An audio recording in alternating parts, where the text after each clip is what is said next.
Perfect. Nice. So thanks for everyone coming out. 5 years ago, I was in this exact same spot as you guys were today. I was actually the student club president as well, in between spending all my time with a blind duck and missing the rest of the classes from there. I somehow managed to actually get someone from industry out as well.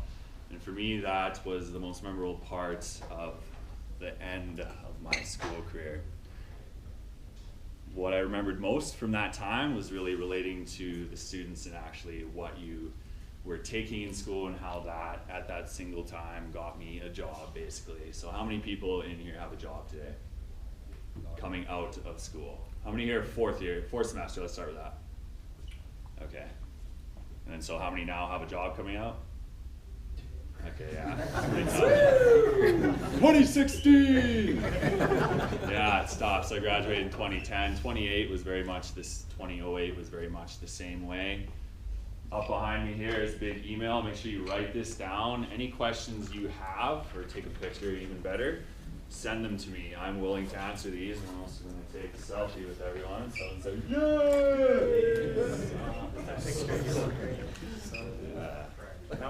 It's all about the memories, right? So that's a good time. First and foremost, today I'm here to entertain you guys as well as answer your questions about what industry is like. As I was mentioning, I was in the exact same position. So I didn't have a job 5 years ago. We had someone come in, talk to us from industry. I guess I should say, I have this thing. And it really helped me in my career. I didn't get a job actually until September coming out. I sent out around that 50 to 100 resumes, and I learned a lot in the process. I was the student club president again, and a little bit more involved with the activities. Over the last 5 years, I've learned a lot, and I want to be able to help you guys to really get through those hurdles that are getting into your career. So today I'm going to be talking to you about 3 different paths you can be taking out. You have a lot of opportunity in instrumentation. You can come out and you can do a technician route. Is that any interest to anyone in here? Getting into the field, getting on the tools, we got a few, that's fantastic. Also going to be talking about the technology route or getting into controls and automation. Does that interest anyone else? Okay, nice split. And I'm also going to be talking about going back to school, which I believe will have some validity right now. Is anyone thinking about going to university for further education? Okay, we have a few. So my path coming out was the automation route. A bit of background on myself, as I was mentioning, I was here 5 years ago. I came out, I got in with the systems integrator in town. I got right into dealing with safety instrumented systems. I was doing that for 3 years, so all around the design documents, a bunch of the control narratives, shutdown narratives, marking up P&IDs for demolition, doing upgrades. I believe it was the 460 class. Is that the project class that you guys have? Yeah, so the 460 class, I was in that. And I truthfully thought, this is garbage, I'm never going to use this again. I'm not going to see any of this old instrumentation. It was an upgrade. So we were taking the old pneumatics and swinging them over to the electronics in the class. I more or less brushed that off when I got out. That's all I did for 3 years. So that was a huge shock that there is actually old instrumentation out there and you will be dealing with it. That's one of the things that really surprised me. So those 3 years were spent doing a lot of design detail work. So we'd work with Worley Parsons, the EPC. We'd be handed over some of the design, and we'd go right from building the electrical panels that house the PLCs into a lot of the field documentation and the testing. With safety instrument systems, it's very important that they're tested and documented very well. These are the PLCs out there that are protecting the asset, the frontline worker, as well as the environment. After that, got into some shutdown experience and some online swingover of these old pneumatic trip systems to actually bring them over into a PLC. From there, I was the lead SS integrator with 3 years really under my belt. For me, I'm going to talk a lot about career strategy today. And for me, looking from the outside, that's absolutely fantastic that you're at more or less the top of that position within 3 years. But for anyone to plateau 3 years into their career is a bit of a moment where you need to step back and think, is this really what I want for the next 15, 20 years? So I'm going to be talking a lot about career strategy today. That's where I made the switch down to Calgary. That's where I'm based now. And I work in process safety and with a branch over in functional safety. What that is really the understanding of your big, large-scale incidents. So process safety would be all about when we had the BP rig go down. Did anyone hear about the Nexen incident at Long Lake?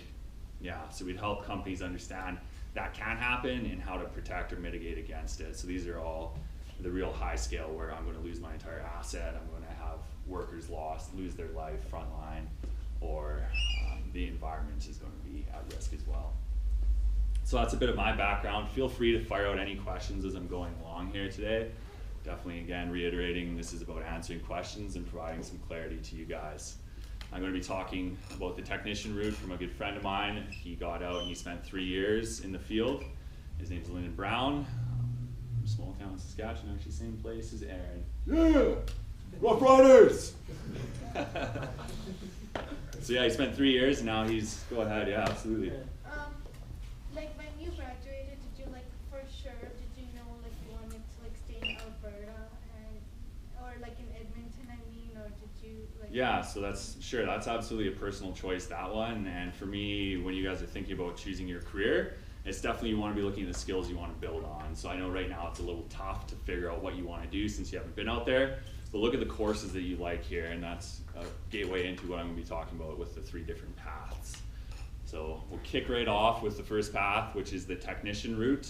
So again, this is the gentleman by the name of Lyndon Brown. If you guys have LinkedIn, make sure you add me up there, as well as add anyone I'm talking about. They're definitely willing to talk to you about their career path, since they were also in the exact same program in the same spot as you one day. So he came out, and his career strategy at that point in time was to get out and to get in the field for a very well-rounded look at instrumentation. I had the exact same mindset coming out of school, was to go into the field to really understand what's going on the plant level, to get a good understanding. Why that is key is because if you don't have that, there is a bit of a missing gap. You take some excellent school here, but until you actually get out and run a facility and have to do some of the routine activities there, there's a bit of a gap missing. Not to say you can't make it up or that you should know everything.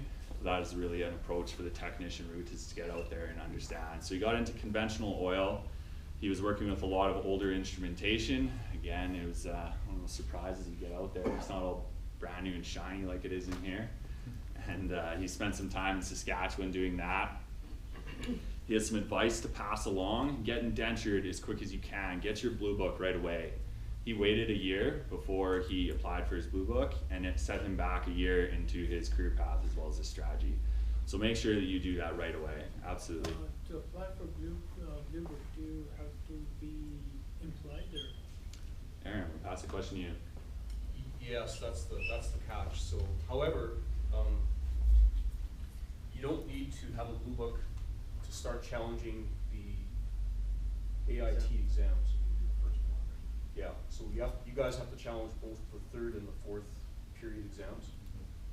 You'll get some credit for, in terms of hours, for the hours that you've spent in the labs here at NAIT. So they'll give you some credit for time, because the apprenticeship is all about time with experience, and also getting your periods of training at NAIT or one of the training providers in Alberta. So you do get some credit for time. You can still write those exams even though you're not indentured. They'll let you do that. And I'll make sure that I think I have sent out an email in the past, maybe not so recent past. I'll send out another email to show you how to do that, okay? Because there is a bit of a path. If you just go downtown and talk to somebody down there, that the person at the desk may or may not know what to do with you. We've discovered that a lot. Actually, students come back and say they just stop me from proceeding, right? To get we know what to do. So to get the blue book. No, to challenge the exams. So you challenge the exams and say you finish the 3rd and 4th, then you have your blue book. No, to get the blue book, you have to be indentured by a company. Yeah, you have a company. You have to be sign sponsored. for you. Yeah. The apprenticeship is all about getting training at NAIT, and it's also about working under the supervision of a journeyman in the field, right? So the blue book is the book that the journeyman fills out. It's your record on what you've done in the field for every period of training. You can't get that until you're indentured. And that's where you have to take the big initiative to really make sure that the company is getting out there and doing that, because when it comes down to it, it is your career. So make sure that you get someone in that company, and if it's not management, at least a journeyman who buys in, so you can sign off the blue book for you. So I'll send it out. I'll send it out as maybe a blue note glass and send it out to somebody else for you. Okay. For sure. So another thing about the technician route is, I'm sure we're all starving students, and money right now might be spent on itchy ban and cheap draft. You know, it was for me. The technician routes, you're going to get out there and you're going to be working a lot of overtime. So the career that you've picked of instrumentation is absolutely fantastic, and it pays you an excellent wage right out of the gate. You're going to get out there and you're going to be making a bunch of money as a technician. You're going to be a bit more advanced typically from the wage you would as a technologist. That being said, I remember my first goal out of the technology program was to be making 6 figures within 5 years. That was a completely garbage goal, and I don't want anyone to make that same mistake. It is not hard to do that, and you will not be happy with just money. Now, I know it's easy for me to sit on this side and tell you that, but it is absolutely true that money will not buy you your career success. You will get it, and if you're not building on your skills constantly and actually improving who you are, you're not going to be happy. So coming out into any sort of field, whether it's the technology route or technician, make sure that you're always building on your skills. So money aside, but you picked a fantastic career for that. So after Lyndon spent some time within the conventional side with some of the older instrumentation, his strategy then was to go up north to get some experience on some newer equipment. So that's what took him up there. He took the initiative himself to find people who are in these companies and to really talk to them to get an understanding of the position that he would potentially be going into and the work that he would be doing before making any sort of switch. That's also very important if you think about doing any career switches, is to do some research into who you'll be working with and what that type of role is going to look like. Just don't blindly make that switch. So he got up there and he really rounded out the picture with the newer instrumentation, and he did that for about 1.5 years before making the switch to automation. Money comes back in here. He took a 50% pay cut, which sounds absolutely crazy, but it was all about the career strategy. He had hit a point where, again, he was at the top of what he was going to be doing and didn't see a whole lot of personal development or room for growth, so he made that cut, and he's down in Calgary now doing automation. And he is a very valuable individual, and that will pay off for him in the long run since he has that rounded out experience in his background. So big learnings here are for getting dentured as quick as you can in the technician route. Make sure you have someone to sign on in the company, and don't just expect that someone's going to do it for you. Another thing I'll be harping on today is expectations. When you get into a job, it really feels like everything after that is just going to work itself out. It does not do that. It takes you taking the initiative to get out there and learn new skills. They're not going to be dropped off. Stork isn't going to fly past one day, drop off a bag of new skills or opportunity at your door. You have to create that. And it can be very frustrating and confusing when you're out there and you're doing this fantastic work and someone's not coming up to you and giving you a pat on the back every day. This is a pattern that I've seen in every single person, and I've went through myself, getting very frustrated that I was a very valuable employee and I wasn't having enough feedback to me. This is the common career trap that we all fall into, and it's something to keep in mind. And the analogy I like to use here, basketball coach John Wooden. Anyone like basketball? Yeah, there we go, basketball, nice. So what he preached into his winning teams was that you can play the best game of your life and you can still lose on the scoreboard. That doesn't mean that you are going to be looking to really improve anywhere, because you did your best out there. And even though the scoreboard was lost, you should be happy about that. So when you're in your career, really focus on what you can do. And there's a lot of those moments out there where I've seen people just say F it, and the F it was just stopping about what other people were really validating the work you were doing, and now their careers have just taken off. So really focus on what you can do. And if for a year or so you felt that you haven't had enough recognition, try and change your mindset to focus on the skills that you were building in your career, to look at the actual value that you're still bringing in. And if at any point you aren't building on skills, that's a bit of a red flag to make sure that you are either moving into a position where you will be growing on your career, or you need to actually start looking at that. So any questions about the technician route? The real big learnings there, getting dentured as fast as you can. It's really good for a rounded out career, especially if you want to come back. And you have the opportunity with this program to do the technician route or more of your engineering technology route. Cool. So we'll hop into the automation route, which is my background, and I'm going to touch on one other gentleman as well. His name's Thomas Vidal. Graduated in the same year. We've all been out there 5 years, and we all have very good positions right now, and that's because we were all very driven and focused on creating that better career.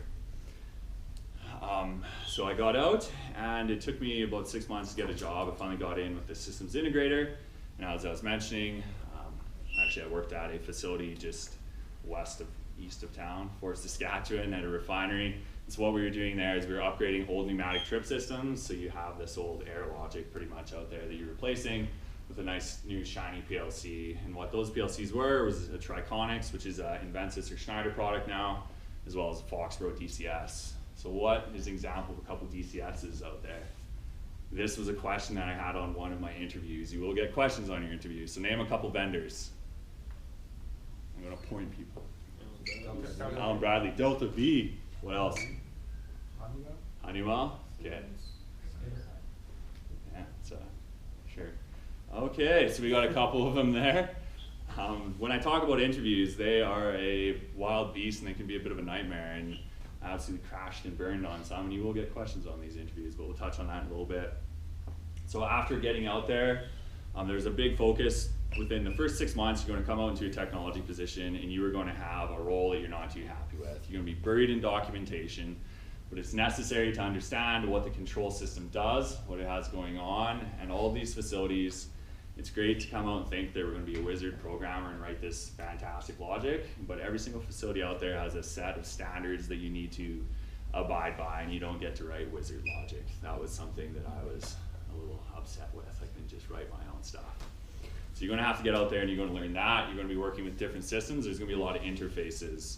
So you're going to be dealing with a lot of communication, or more of the IP side of things, or the internet side of things, where you're working with just communication in between different PLCs and systems at site.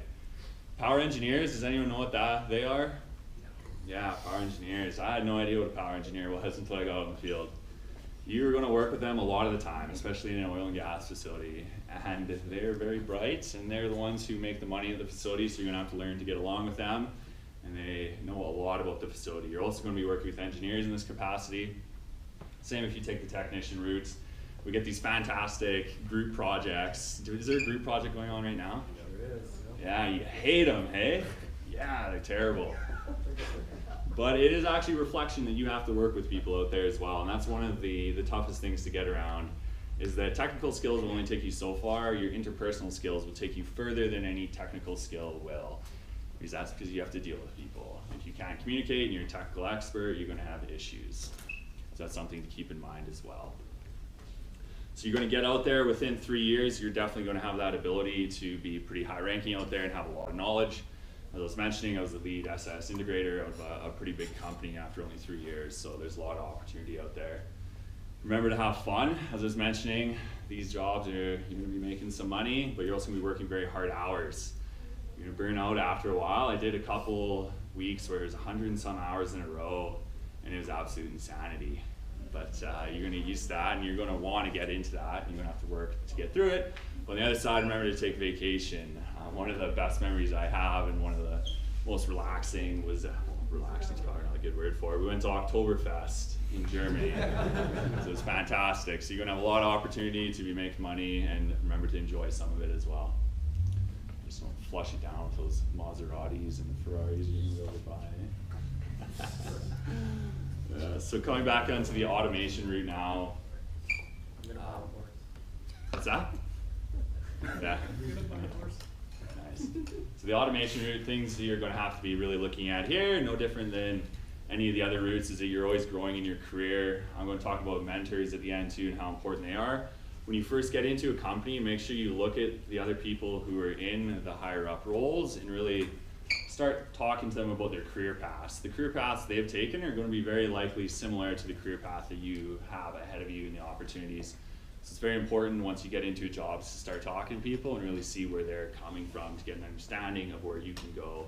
And this is all about the forward thinking with the career strategy as well. So whichever one you choose. Are there any questions about automation?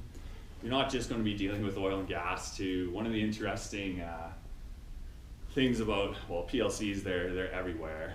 The integrator we're at has a lot of city contracts as well. And the one they were doing was in West Edmonton Mall. So can anyone guess where there's a PLC in West Edmonton Mall? Water park. Yeah, boom, water park. What would it do there? For water. Yeah. So there's dampeners that create those waves. So the one gentleman working for the same firm, he went there and he was just playing around with the dampeners, and like any good automation guy does, he wants to crank it up and see what it can do. So he cranked it up a bit and he emptied half of the pool, and that's one of those moments. You're gonna have these in your career. As soon as you do something, you wish you could undo it. whether it's hitting an E-stop or putting a wrong wire in somewhere and you hear click, click, click, click, click, there's those moments where you want to undo and there's going to be no undo. So yeah, he emptied half the water pool or half the wave pool. He took all of the chairs and like completely launched them. So yeah, it was some pretty interesting opportunities out of this career. Yeah, so that really rounds out the automation path there. Kind of hit that one quick. I'm going to spend a bit more time in more of the interview and talking to people, since that will be pretty key to you guys right now. So now we're going to talk about going in for more school. So I guess a key thing, the two people I just talked about, Lyndon, his favorite course when he was actually in this program was very much more the hands-on or the instrumentation related courses. His worst mark was in the programming. He's over in that now, but he really gravitated to what he enjoyed in school. So if you have a certain program, really make sure you gravitate towards that. And if you don't have a favorite program, there's a lot of options out there, so just get out there and give it a try. But instrumentation won't be for everyone as well. And I can talk, if anyone's, about career transitions as well a bit later. So now we're in the school, going back into chemical engineering or the U of A. If you really like the process class here and some more of the fluid dynamics, I can't even remember what that class is called. What's the process class called again? Fourth year, third semester? Process control. Process control, yeah. So if you really like this course and you're not really feeling challenged enough in the program, this is my friend Jason McAllister. He's actually in his master's right now with the CPC for the chemical. It is a route to think about, and especially the key indicators here is if you like some more of those advanced courses, as well as you're not quite feeling challenged enough and you do have to like school. The nice thing about this program is you get a fantastic education. You have some very bright people come through here who could easily go into the engineering programs, but it's just not for them. So if you're going to go back to school, make sure you like it, because you're going to be spending a bunch more time in there. We graduated at the same time, and he's still actually in school. And he's happy he took the route because he does enjoy the school, so there are different paths for everyone. So you have any questions about going into university, any of that path? You have to like school. Yeah, just get me out making money. Did you, is it just a business degree or course or something like that? Yeah, so there's a couple options I've heard out there for getting into more of the measurement side of things and understanding some of the custody transfer within facilities. I'm not too sure and can really recommend, but what are you thinking about? Just taking a business degree? Yeah, just the links, or if you want to, if it would, I guess, advance your career. Yeah, I think there are definitely some routes out there. I believe that you might find some of that stuff more in the AER.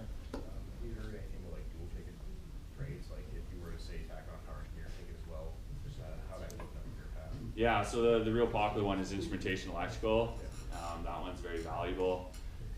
The more experience you have in the field, it is really good. I haven't heard any people who do power engineering and instrument, but I mean, the more you understand about the facility, the more valuable you are for sure. But once you get out there and if you see something you might enjoy as well, I mean, start talking to people and you'll get a feel, especially if you're in instrumentation, you work with operators all day. So you'll really be getting, in a facility, you'll be getting to see what they actually do and help them out as well. As part of the work we were doing every single day, we were working with operations, the electrical guys, instrument as well. So controls and instrument, you have different people out of the facility, and so we'd actually be going out there running through startup procedures. I mean, if you get capable enough and they really trust you, I've even seen instrument guys who are running through startup programs because operations didn't understand it as well when it's more a heavier control application. So yeah, you have a lot of opportunity. And a lot of that stuff too, coming back, because I've harped on enough, is around the creation, not expecting it. The people who get these roles are the ones who go and they ask a lot of questions. I know a couple owners out there in the instrumentation business, and what they tell me and the feedback they give is the employees that are the most valuable to them and that they see the most potential in are the ones who ask a bunch of questions. They're not just the annoying ones in class throwing their hand up. It's a really valuable skill to have out there. I was just sitting down with one the other week, and he was just voicing a bit of concern around one employee that had come in and just didn't ask enough questions, and had an incident and it cost the company a lot of money. To really be asking questions. And another thing to feed back to from what a lot of the higher up management says, they do want you coming through and talking to them. When you get into any of these new companies, when it comes down to it, you're the ones making the money, and having the relationships with them is really key. So don't feel like you're going to walk into a company And since someone has a higher title than you that you can't talk to them, we're all people when it comes down to it. We enjoy skiing on the weekends, golf, all the extracurriculars. That's the sort of stuff you can connect with them on, and it'll be good for you in your career as well. So we've covered a bit of the technician route, the automation route, as well as the university routes. The technician route, again, get indentured as fast as you can. Make sure that you're always building on your skills in any sort of application you get into. Another good one with automation, when you're looking at companies, look for the sort of hardware they're working with. So if you have the opportunity to work on different PLCs or different DCSs, that's high value for you in your career. And you have to enjoy school to go back to it, but you will have more of an advanced control side of things if you go back to university to take chemical engineering. So now we'll talk a little bit about resumes and cover letters. How many people have been sending them out? Probably everyone with summer jobs, yeah. How much time would you say you spend customizing these? Yeah, not much, just send them out. It's tough enough writing them, right? So how are you gonna set yourself apart with your cover letters and your resumes, and I've done this through enough flunks, is you're really gonna have to do your research on the company. A cover letter and a resume is just a piece of paper. What's gonna separate you is that you've actually read and you understand what they're asking for in the application, and that you've researched the company as well. I'm gonna speed up into interviews a bit. The first interview I had coming out of school was through a friend, a fishing friend actually, which was good. And he got me into this company. I didn't research anything about it. I figured I knew someone in the company, I was good to go, this job was mine. So I come in, I was probably even drinking the night before or something, and I sit down in the waiting room, and they have magazines there. And it was actually a pretty big facility, and I was wondering what was going on. So I grabbed a magazine, started reading, and they had facilities all around the world. And this was a huge shock to me because I thought they were just a small Edmonton firm here. So I kind of closed up the magazine. I didn't do any research on the company. I go in, 3 people walk in, and I'm kind of wondering why 3 people would be going in. I mean, there's only one of me. Why do you need 3 people to interview? They all whip out their fancy little sheets of paper and they sit down, and all I can think on the other side is, what's on those sheets of paper? What could there possibly be? And they start asking me questions, and I started answering pretty good, and there's these really weird questions, which we'll get to in a bit. I don't want to give it all away. But yeah, it can be a very intimidating process, and what came out of this is I didn't know a thing about the company, and that ate me alive. That is 100% why I didn't get the job, because they asked me, and I basically said I didn't know anything about the company until I just read it in the magazine.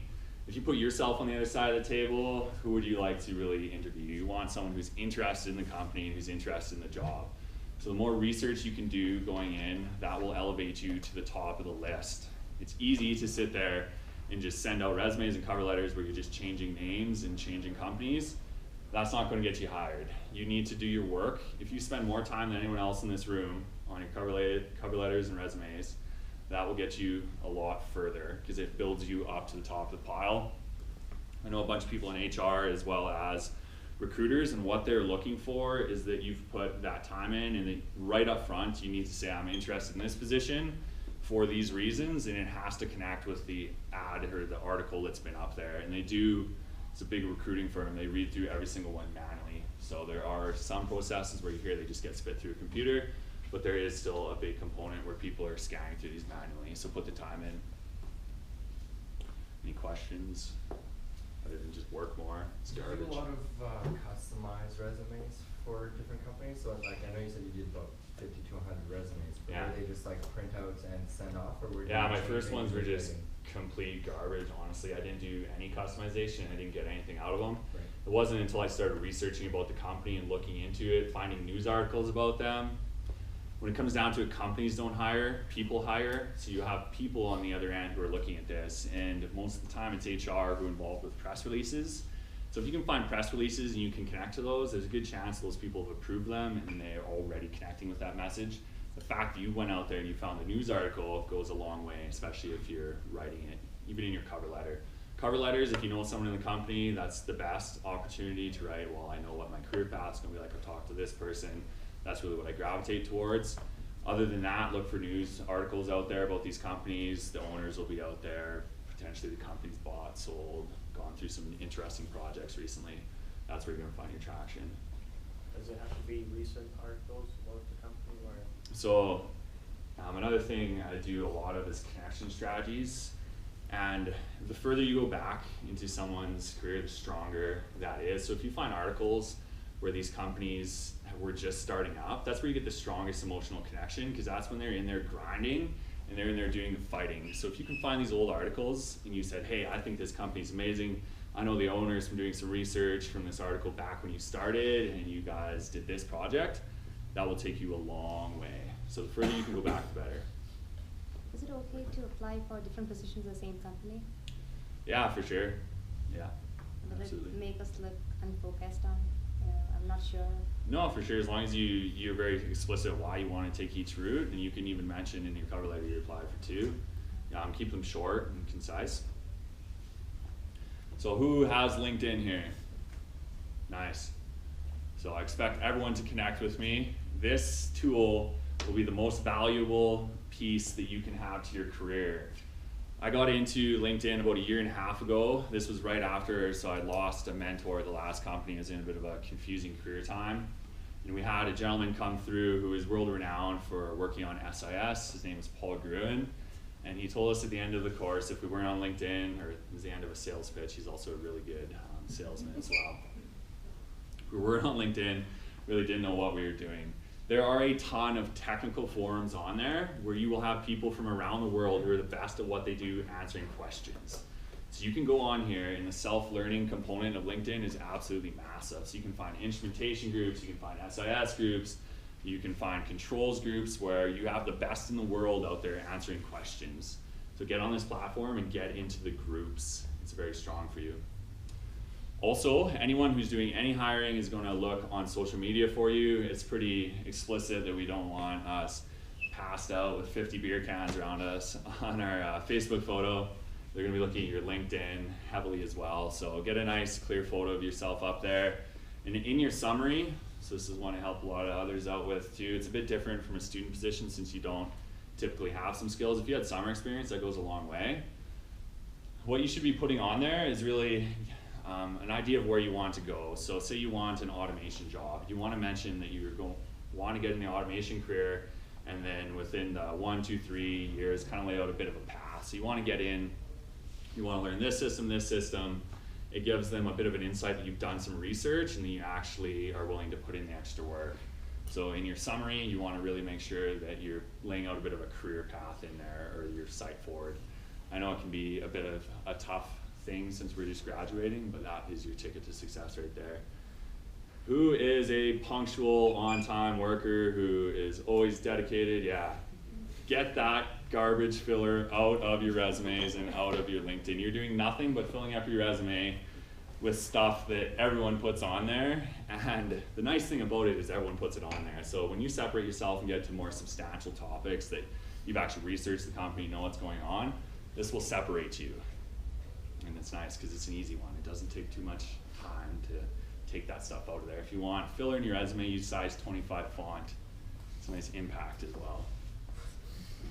So this brings us into interviewing now. So I kind of let in with, does anyone have any questions about resume and cover letters? Are kind of boring, right? But the more time you put in, more successful you'll be. Your tools here, really use Google, research the company, find old news articles you can connect with.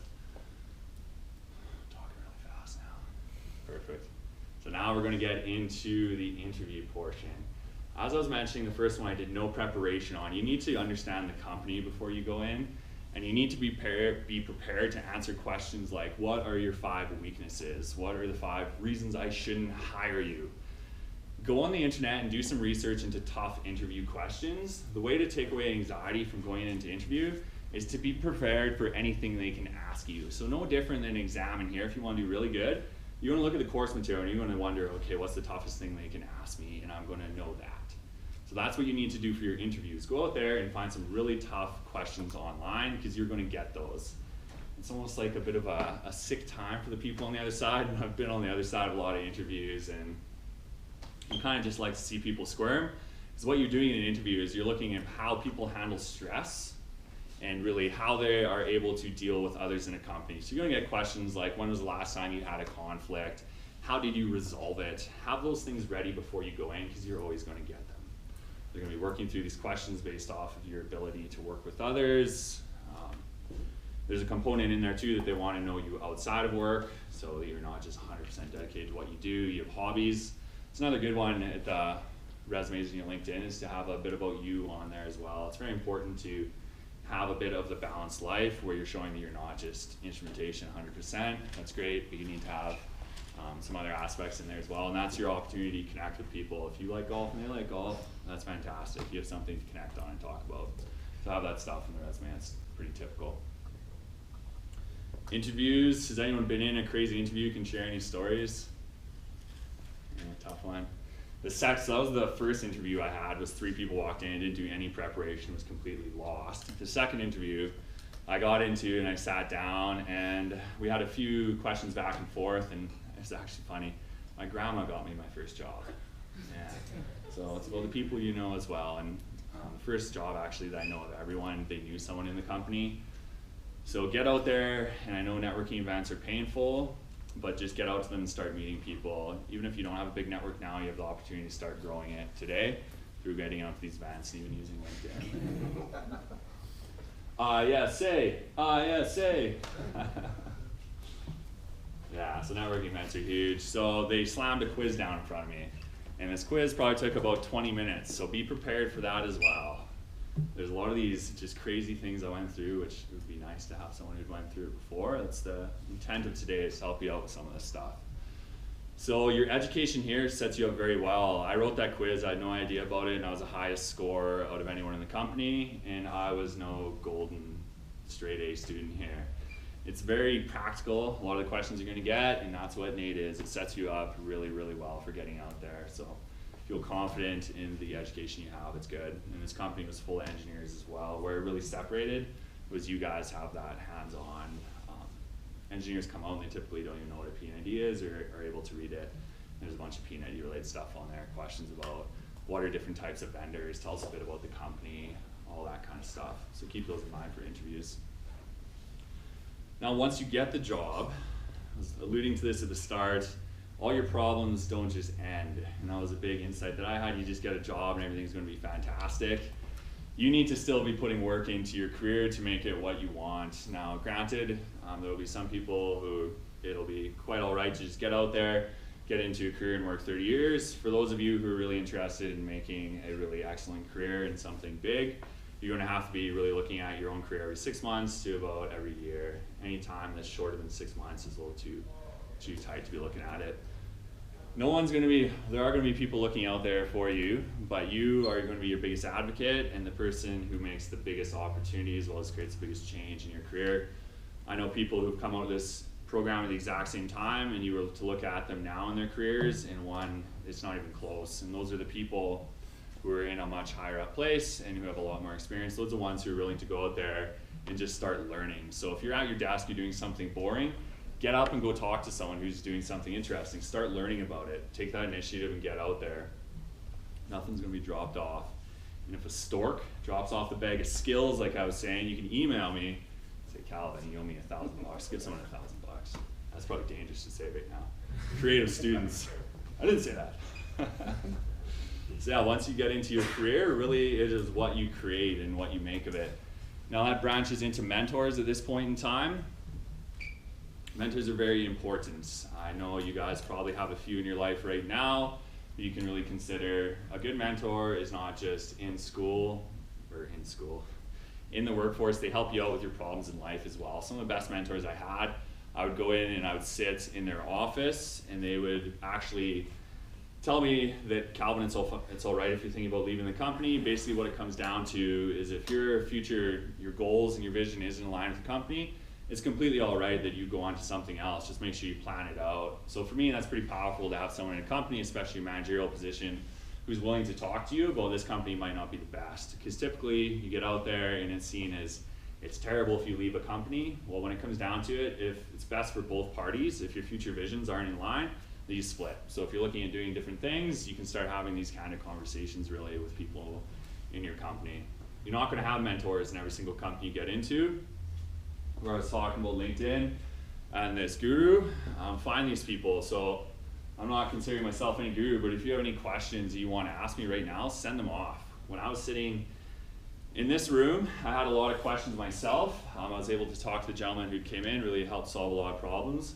Throughout my career, there's been these people who have been much higher up. First, when I looked at making my initial career move, the gentleman, Paul Gruen, came in, he handed out his card, he said, email me if you have any questions. And you look at this, and you're like, yeah, this guy's not gonna get back to me, he's world renowned. I caught myself saying that in my head, put it away. I know better than that to really follow those voices in your head that close doors. They should be opening doors, so I emailed him. And he wrote me a very substantial email back that gave me some really quality of career advice that I very much consider him a mentor now. I talk to him a couple times a year, and since I actually took the initiative to go out and reach out to him in a meaningful way, he'd been through a lot of it himself, and he's willing to help back, or to be able to give back, because you're gonna go through struggles in life, and once you go through them, you're gonna want to be able to help others who are in the same position. Which is again why I'm in here today, so feel free to send any questions off.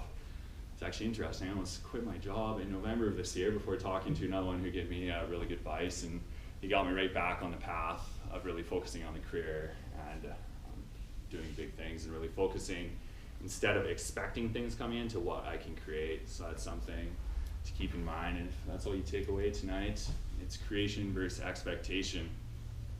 So that's a bit of a wrap. I know we've been asking questions throughout, but just a quick highlight, your technician route, get indentured as fast as you can. There's a lot of opportunity in that route, a lot of hands-on work, and whenever you're in your career, and I guess we'll talk about career strategy at the very end as well here, always be looking to improve your skills, and if you're ever in a position where you haven't improved your skills for 6 months to a year, really start thinking about making a transition. Do some research, talk to some people in some other companies, try and find 5 people you'd consider mentors. When you look at someone, you don't want to mirror the exact same path that they've taken because you're not the same people. You need to understand around up to 5 people in the different career paths they've taken and take little traits from every single one of them that you like and that you'd like to replicate and create your own unique path. That's the nice thing about this career is you can go a lot of different ways. So when you get out there, the first thing you're going to do getting into a company is you're going to look around at who you admire, and you want to start talking about them, figuring out their career path, and looking at building that mentor relationship. And the easiest way to do that is by not talking about work. So first time you get into a company, find out what people like to do outside of work, because when we're all at work, most of the time we don't want to be there and we're thinking about other things. So when you think about connecting with people, think outside of work for some of the conversations. That's probably enough of me blabbering. Any questions? It's around 40 minutes. Yeah. How hard would it be? Like, how hard is it generally to change your career path kind of mid-go? Like, say you want to you go out, you get indentured out of the bat, but say you want to try the automation, but you're not really sure about it. Yeah, for sure. So whenever you're thinking about changing career path, the biggest thing there is that you have a bit of idea where you want to go to. So the career changes that I've taken and everyone else has taken, we've always known someone in the company before we transition to it. I always tell people, you're not going to work for a company, you're going to work with people. So you don't actually work with that company. So understand who you're going to be working with, understand their career path and their opportunities, because that will very directly reflect into what you're getting into. If someone loves their job and loves their team, you're going to want to go work with that company. If it's a little bit up in the air, think about it. But once you know people, really things start getting a lot easier, and that's again personal initiative taking on to keep connections with everyone who are in this room. You're going to come out and you're going to get into a lot of different diverse jobs, and the more you can keep connections with people, the more opportunity there is. Who knows if they're having a bad shift in their career, they want a switch, they're going to come to you, talk about it, you're going to help them out, and it's going to work the other way as well. If you aren't too happy in your career, you're going to be looking at them. I've gotten a lot of friends out of the program's jobs, and I know they've gotten a lot of each other as well. So the more